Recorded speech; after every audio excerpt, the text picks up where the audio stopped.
ప్రసాద్ గారు, మొన్నటి జగన్మోహన్ రెడ్డి గారి ప్రెస్ మీట్తో గుదిబండ కావాలా, గ్రోత్ ఇంజన్ కావాలని ఒక చర్చ ప్రజల్లోకి అయితే మొదలైంది.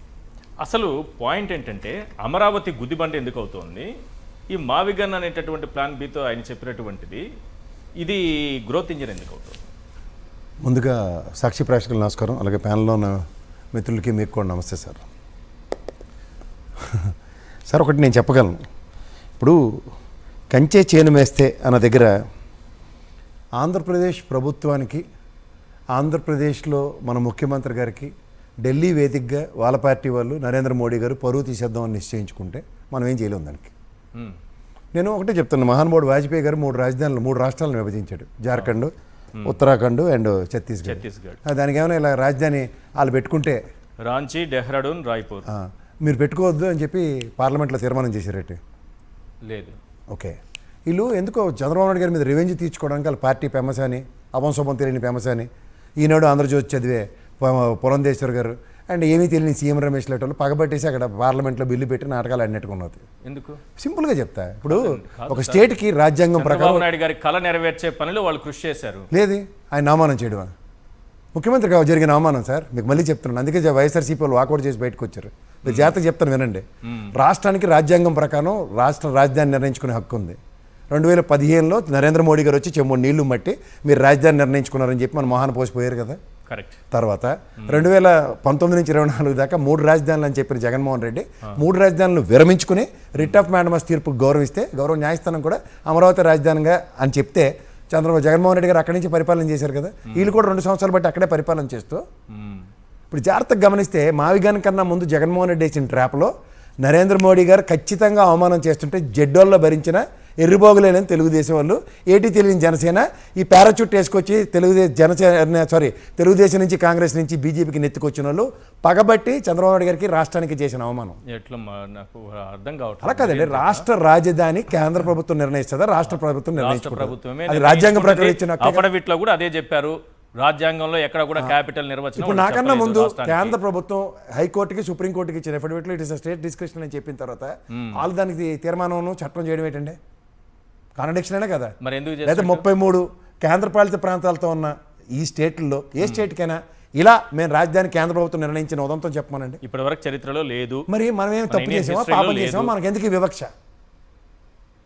సరే, మనం అడిగితేనే కదా సార్ చేశారు. ఏమని అడిగాం? దీనికి చట్టబద్ధత ఇవ్వండి అని అడిగాము. నాన్న మేడం నుంచి గెంతాను, గెంతొచ్చలేదో అని అడుగుతాం. నాన్నేడు చెప్తాడు, గెంత అక్కర్లేదురా, నువ్వు కింద మెట్ల మీద దిగని చెప్తాడు, లిఫ్ట్లో దిగని చెప్తాడు.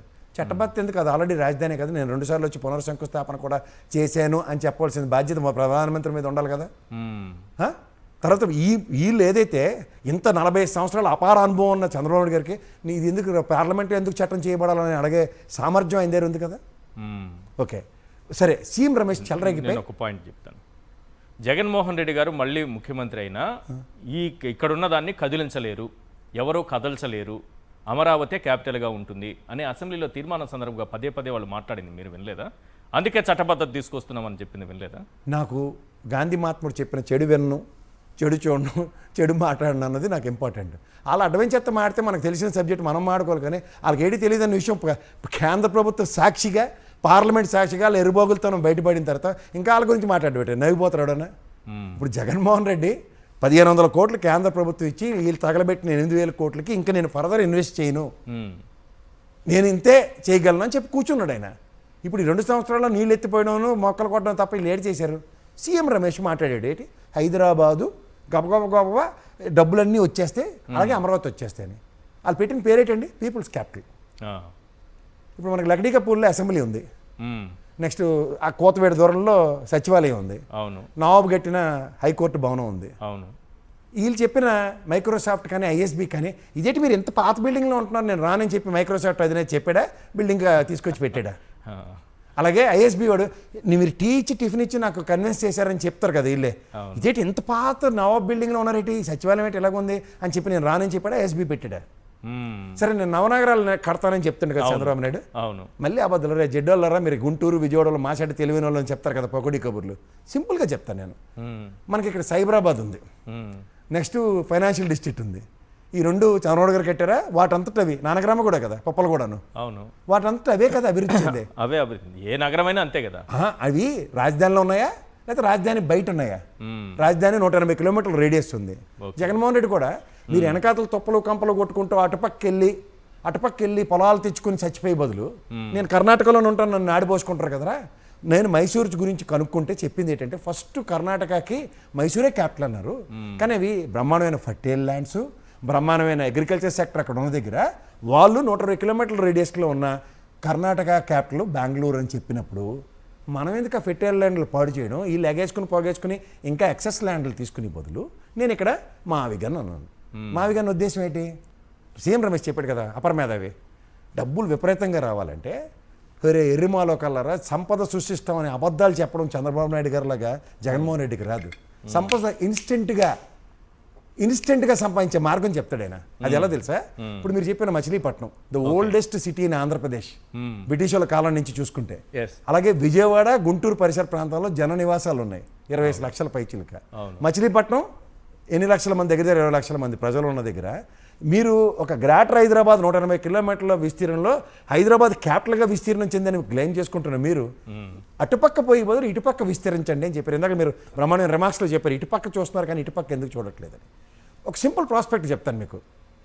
ఇది గ్రేటర్ హైదరాబాద్లో మీరు ఈ పొప్పాలగూడ, నానక్రామగూడలో ప్రభుత్వం యాక్షన్ వేస్తే 150-200 కోట్లు పలుకుతుంది ఎకరం. ఇప్పుడు already Machilipatnam Bandar highway road అనుకున్నది. అది ఇది క్యాపిటల్ జోన్లో మనకు అవుటర్ రింగ్ రోడ్ ఇలా వస్తుంది అనగానే ఇన్స్టెంట్ రేట్ ఎంత పెరుగుతుంది? ఒక ల్యాండ్ ఒకటి పక్కోడికి, నా ల్యాండ్ మీకు అమ్మినా మీ ల్యాండ్ నాకు అమ్మినా స్టాంప్ డ్యూటీ ఎంత కడతాం, ఎక్స్చెక్కర్కి ఎంత రెవెన్యూ వస్తుంది? ఇన్స్టెంట్ డబ్బులు సంపాదించే మార్గం ఒక బిజినెస్ ఆంటర్ప్రెన్యూర్గా రాష్ట్రానికి. నోరిపితే అబద్ధాలు చెప్పి చంద్రబాబు గారికి ఒక లాజిక్ చెప్తా సార్. 19 నుంచి 24 దాకా జగన్మోహన్ రెడ్డి గారు పరిపాలించారు. 14 నుంచి 19 దాకా మీరు మమ్మల్ని ఉద్ధరించారు. 14 నుంచి 19 టైంలో 89.7% జీతభత్యాలు ఇచ్చామని చెప్పారు. ఇదే జగన్మోహన్ రెడ్డి 111.7% జీతభత్యాలు ఇచ్చి సంక్షేమం చేశాడు, అభివృద్ధి చేసి చూపించాడు. మీతో ఏమవుతుంది? మీరు సంపాదించిన డబ్బులన్నీ అలా చూడండి. అలా క్యాన్సర్ పేషెంట్ చెప్తే నా 2 గాజులు క్యాన్సర్ ట్రీట్మెంట్కి అమ్ముకున్నట్టు సంపాదించింది అంతా జీతాలు ఇస్తానంటే మరి దేనికి వచ్చినట్టు? నీకు సంపద సృష్టించే మార్గం జగన్మోహన్ రెడ్డి లాగా ఇన్స్టెంట్ రియాక్టివ్ మోడ్లో చెప్తున్నా అర్థం కాదు. అమరావతిలో మీరు ఇక్కడ ఈ గ్రోత్ ఇంజిన్ అంటున్నారు. ఈ మచిలీపట్నం ఈ ఏరియాలో ఒకవేళ ఇదే క్యాపిటల్ అయితే అక్కడ రియల్ ఎస్టేట్ పెరుగుతుందని ఈ హైవే చుట్టుపక్కల భూముల రేట్లు అంటున్నారు. అమరావతిలో పెరగలేదా? సరే సార్, మీరు చెప్పిన దానికి ఉపయోగిస్తాను. నాకు అమరావతి రాజధాని చాలా థ్యాంక్స్. ఇల్లు చూడండి, హైటెక్ సిటీ కట్టగానే పక్కన జైబేరోడు కలిపడిపోయి తెగ ల్యాండ్లు ఎత్తేసాడు కదా జైబేరోడు. ఇప్పుడు ఆ జైబేరి మురళీమోహన్ని పిలిచి, అరే నాని మనం ఇక్కడ ఎంత బ్రహ్మాండమైన అమరావతి, మనం బ్రహ్మాండమైన క్యాపిటల్ అయిపోయింది, నీకు 50 ఎకరాలు నారాయణ అమ్ముతాడు, కొనుక్కో, 1 ఎకరం 50 కోట్లని ఆక్షన్ పెట్టమను, తీసుకురా. దాని విశ్వరూపం ఏంటో తెలుస్తుంది. సెల్ఫ్ సస్టైన్ అంటున్నారు కదా. 50 కోట్లు చెప్పిన ఒక 50 ఎకరాలు కొనమండి మురళీమోహన్ని, కొనరా? అలా అప్పనంగా రావాలి ఇక్కడ. మరి మాత్రం అబ్బబ్బా రియల్ ఎస్టేట్ అభివృద్ధి చెందిపోయింది బ్రహ్మాండం అంటున్నారు. ఇది కదా నారాయణ గారు చెప్పినట్టు 6500 కోట్లు బడ్జెట్లో అలొకేట్ చేశారు అమరావతికి. ఏటి గాబరా పడకండి అని చెప్తుండే మనకి. హిడ్కోలు తీసుకొచ్చి తీర్చేస్తారట.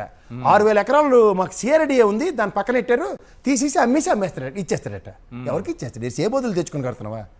వరల్డ్ బ్యాంక్ ఒకటి దగ్గర, ఏషియన్ మర్కంటైల్ బ్యాంక్ దగ్గర, జర్మన్ దీని దగ్గర ఇందాక చూపించిందంటే 47,350 కోట్లు అప్పులు ఎత్తుకొచ్చి, దీనికేమో మీరు ప్రణాళికాబద్ధంగా మీరు చెప్తారు నోటంపట 1 ఎకరం 2 కోట్లు డెవలప్మెంట్ కావాలి. నేను కదా నారాయణ చెప్పాడు. సో ఇన్ని చెప్పి కాంట్రడిక్షన్స్ ఉన్న దగ్గర మీరు ఎక్వైరీ చేస్తున్నారు 2 లక్షల ఎకరాలకి ఎన్ని సంవత్సరాలు పడుతుంది? 8 సంవత్సరాల పొద్దులో మీరు అమరావతి రాజధాని మీ అంతటా మీరు పెట్టుకోవడం మీకే నమ్మకంలే. ఊరికే జగన్మోహన్ మీద పడి ఏడుస్తారు. జగన్మోహన్ అవును రిట్ ఆఫ్ మ్యాడమస్ తీర్పుకు నేను గౌరవిస్తూ ఇది శాశ్వత రాజధాని ఆ రోజు డిక్లేర్ చేసుకుని అక్కడి నుంచి పరిపాలన చేశాడు ఆయన. ఆయన తెలుసుకుని కుర్చీ తీసుకెళ్ళి ఆడ వెళ్ళి కూర్చోవచ్చు కదా. ఒకటి సార్, నేను ఒకటే మాట చెప్తున్నాను, ఆయన 4 గోళ్ల మధ్యలో మాట ఇస్తే మడం తిప్పని మనిషిని ఆయనతో ఆయన విజువలైజేషను విజనరీ అని చెప్పే చంద్రబాబు నాయుడు ట్రాప్లో ఈనపడుతున్నారా? లేకపోతే ఆయన బ్రహ్మాండంగా ఆలోచించే విధానంలో గ్రోత్ ఇంజిన్ ఎలా క్రియేట్ చేస్తాడో అతని దగ్గర ఇన్స్టెంట్ రియాక్టివ్ మోడ్లో సమాధానాలు ఉన్నాయి.